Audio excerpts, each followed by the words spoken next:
Have you ever wondered what it really takes to feed thousands of students every single day? It's a massive operation with a pretty massive price tag. Today, we're pulling back the curtain on the nearly $5 million budget of the Rush Henrietta Food Service Department. We're going to use their own financial documents to see exactly where all that money comes from and, of course, where it all goes. All right, here's our game plan. First, we'll get our heads around the sheer scale of this thing. Then we'll play detective and follow the money, looking at where it comes in and where it goes out. We'll even zoom right into a single month to see how the budget works in the real world before pulling back out for the big picture. Let's get into it. So, first things first, running a school food service, well, it's not just about a cafeteria. You really have to think of it as a multi-million-dollar business that's operating right inside the school district. The scale is frankly pretty incredible. And here it is, the big number that gets this whole conversation started, just shy of $5 million. This is the total planned budget for a single school year. And really, it's the key to understanding just how complex this whole operation is. You know, a number that big just naturally raises a lot of questions. Like, how do you even generate that much revenue? And where in the world does all of that money get spent? Let's start by following the money trail. To really understand this budget, we have to know where the cash comes from in the first place. So let's trace the revenue streams that feed this $5 million operation. Okay, this chart right here is maybe the most important piece of the entire puzzle. The overwhelming majority of the budget, we're talking over 94%, comes from government aid. It's not from students buying lunch. This is almost all thanks to federal programs that reimburse schools for the meals they serve. That tiny little slice on the chart, well, that's pretty much everything else combined. So let's dig into that government aid a little bit. As you can see, it's tied directly to meals being served. You've got over $3 million for lunch and almost $1.3 million for breakfast. And there's also a pretty big chunk from what's called federal food commodities, which is basically just food that's provided directly by the government instead of cash. Now, about that smaller slice of the pie, this is where the classic lunch money actually comes into play. The biggest part of it is from students buying a la carte items.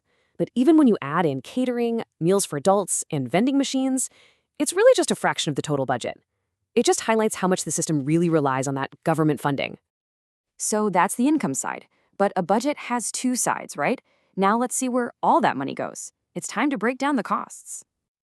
And the expense side is just as revealing.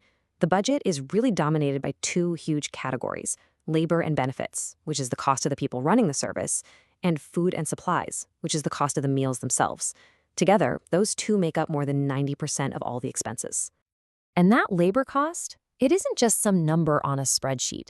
It's the people who make this whole operation run. It's their salaries, their health insurance, and the retirement for the staff in every single school, every single day. Here's a more detailed look at the top 5 expenses. Purchased food is the single biggest line item. No surprise there. It's followed by the main parts of that labor cost we were just talking about: salaries, health insurance, and retirement. What's kind of interesting to see is that even paper supplies make the top 5. You know, an annual budget is the plan, but a monthly profit and loss statement, or P&L, that's the report card. It shows you what actually happened. So let's zoom in on 1 month to see how that plan stacks up against reality. Here's the P&L for November. Revenue was a little bit lower than they planned, but expenses were also lower. At first glance, you might think, okay, that seems fine. But look a little closer at the relationship between the actual revenue and the actual expenses. Do you see the problem? With expenses higher than revenue, was November actually a profitable month? No, it wasn't. The department had a net loss of over $47,000. Now, that might sound like a complete disaster, but in a business like this, is 1 month's performance the whole story? And this is exactly why context is so important. Because despite that loss in November, the department was still profitable for the year to date.